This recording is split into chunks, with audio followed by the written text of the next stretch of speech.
तीन औरतों को नवरात्रि का व्रत नहीं रखना चाहिए। ऐसी औरतों को नवरात्रि में माता रानी की पूजा तक भी नहीं करना चाहिए। माता रानी होती है क्रोधित। इसी के साथ इस वीडियो में हम जानेंगे कुछ ऐसी चीजों के बारे में जो आपको माता रानी को कभी भी अर्पित नहीं करनी चाहिए, नहीं तो सारी जिंदगी बर्बाद रहोगे। नमस्कार दोस्तों, स्वागत है आप सभी का एक बार फिर से। दोस्तों सच्ची श्रद्धा से कमेंट्स में जरूर लिखे जय माता दी। दोस्तों आप सभी को नवरात्रि की हार्दिक शुभकामनाएं।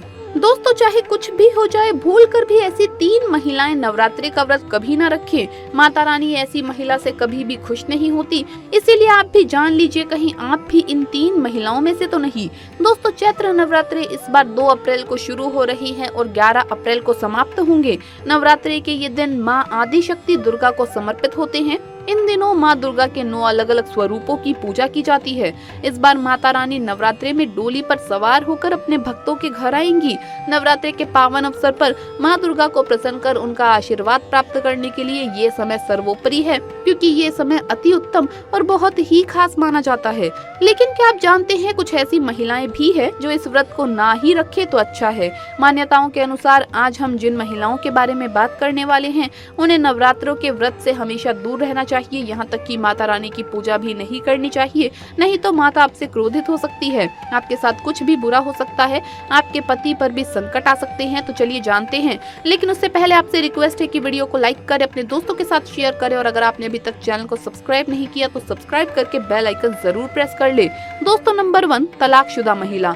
शास्त्रों के अनुसार शादीशुदा महिला या पुरुष नवरात्रि का व्रत कभी न रखे। ऐसा करने से देवी खुश नहीं होती। आपकी जानकारी के लिए बता दें, शादी 2 दिलों का बंधन है, जिस बंधन में आजीवन रहना होता है, न कि अलग अलग। माता रानी टूटे हुए जोड़े को स्वीकार नहीं करती। टूटे हुए जोड़े का व्रत रखना, पूजा पाठ करना शुभ नहीं माना जाता, बल्कि माता रानी तब प्रसन्न होती है जब आप बंधन में हो। खास तौर से पति पत्नी अगर व्रत रखें तो माता रानी सबसे अधिक प्रसन्न होती है और देती है वरदान। ऐसे में शेरा वाली माँ बहुत ही प्रसन्न होती है, इसीलिए दोनों को मिलकर पूजा पाठ करनी चाहिए, ना कि अलग अलग।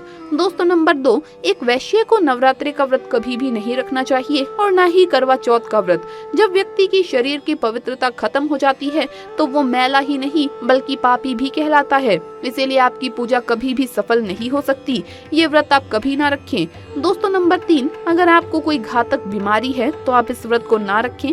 जैसे उदाहरण के तौर पर शुगर की बीमारी, दिल की बीमारी, शरीर में कमजोरी होना, चक्कर आना, बीपी का बढ़ जाना, शरीर में दर्द होना वगैरह, तो ये समस्याएं हैं तो आप ये व्रत कभी भी ना रखें, नहीं तो आपके साथ कुछ भी हो सकता है, इसीलिए सावधान रहे। और वैसे भी दोस्तों माता रानी अपने भक्तों को, अपने बच्चों को कभी भी कष्ट में देखकर प्रसन्न नहीं होती है। ऐसे में अगर आप खुद को कष्ट पहुंचाकर व्रत कर रही हैं तो इससे माँ आपसे प्रसन्न नहीं होंगी। नंबर 4, अगर आप किसी भी व्रत को दिखावे के तौर पर अपनाते हैं तो शास्त्रों के अनुसार ये घोर पाप माना जाता है। ऐसा करने से आप देवताओं का मजाक ही नहीं उड़ाते बल्कि आप पाप के भागीदार भी बनते हैं। देवी माँ भी ऐसे लोगों से प्रसन्न नहीं होती बल्कि उन्हें बर्बाद कर देती है। देवता तभी प्रसन्न होते हैं जब आप सच्चे दिल से उन्हें पुकारें और शास्त्रों का पालन करें। दोस्तों नंबर 5, अगर आपको बार बार गाली देने की आदत है तो आप जितना जल्दी हो सके इस आदत को छोड़ दें। अगर माता रानी को प्रसन्न करना है और व्रत व पूजा पाठ करना है तो जुबान से मीठे बोल ही बोलें। अधिक से ज्यादा कड़वे बोल माता सरस्वती का अपमान होता है और आप भी पाप के भागीदार बन जाते हैं।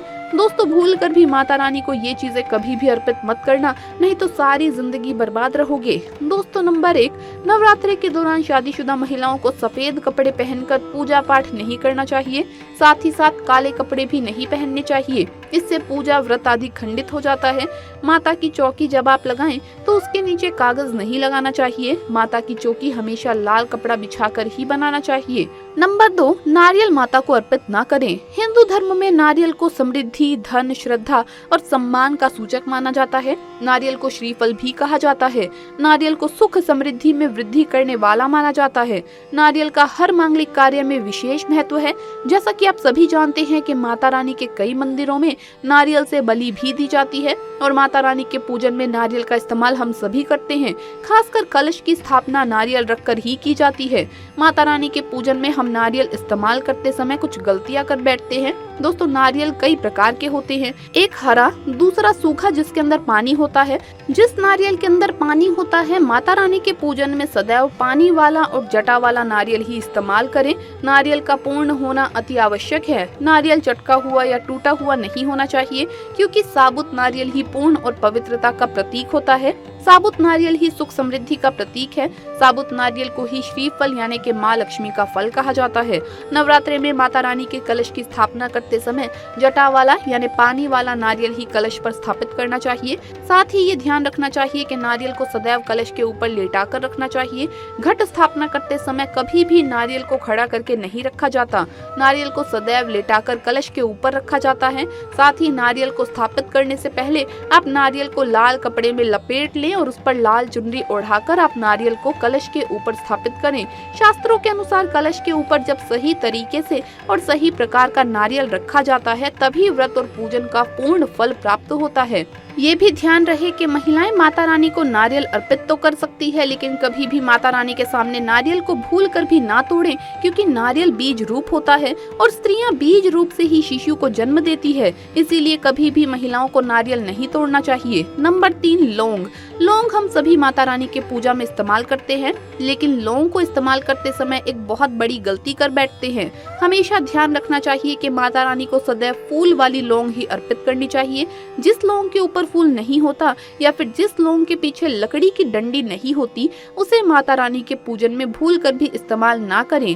फूल वाले लौंग को ही पूर्ण माना जाता है और माता रानी के पूजन में कोई भी अपूर्ण वस्तु, कोई भी खराब वस्तु या टूटे हुए अक्षत इस्तेमाल नहीं करने चाहिए। इसीलिए सदा माता रानी के पूजन में फूल वाली लौंग का ही इस्तेमाल करें। नंबर 4, तुलसी के पत्ते अर्पित नहीं करने चाहिए। माँ दुर्गा के पूजन में तुलसी पत्र का इस्तेमाल करना वर्जित माना जाता है। तुलसी पत्र के अलावा आंवला भी माता रानी को अर्पित नहीं करना चाहिए और दुर्वा भी माता रानी को अर्पित नहीं करना चाहिए। दुर्वा भगवान श्री गणेश को अति प्रिय है, इसीलिए आप भगवान श्री गणेश को नवरात्रे में दुर्वा जरूर अर्पित करें। फिर देखिए इसका चमत्कार दोस्तों, आपके घर में सब कुछ मंगल ही मंगल होगा। भगवान विष्णु जी को तुलसी के पत्ते अवश्य अर्पित कर सकते हैं, लेकिन माता रानी को भूलकर भी तुलसी के पत्ते या दुर्वा अर्पित ना करें। माता रानी को सफेद फूल भी अर्पित ना करें। माता रानी को सदैव लाल रंग के फूल अर्पित करने चाहिए। लाल रंग के फूल माता रानी को अति प्रिय है। खासकर माता को गुड़हल और कमल के फूल अति प्रिय है। शास्त्रों में बताया जाता है कि घर में माता रानी की 2 या 3 मूर्तियां या फोटो नहीं होनी चाहिए। इस बात का भी आप विशेष ध्यान रखें कि माता रानी के पूजन में कोई भी खंडित चीज का इस्तेमाल ना करें। खंडित चीज जैसे कि चटका हुआ या टूटा हुआ दीपक या फिर चटका हुआ कोई बर्तन। साथ ही ये भी ध्यान रहे कि लोहे के और प्लास्टिक के बर्तन आप माता रानी के पूजन में इस्तेमाल ना करें, क्योंकि प्लास्टिक के चाइनीज बर्तन हड्डियों के पाउडर से मिलकर बनते हैं, तो ये गलती आप ना करें। ऐसे बर्तनों को माता रानी के पूजन से सदैव दूर रखें। माता रानी को जो कुछ भी अर्पित कर रहे हैं उन्हें सूंघना नहीं चाहिए। आपको कभी भी कोई भी पूजा सामग्री को सूंघना नहीं चाहिए। सूखे हुए फूल या गिरे हुए फूल या फिर मुरझाए हुए फूल को माता को अर्पित ना करें। तो दोस्तों, ये गलती आपको माता की पूजा में नहीं करनी चाहिए।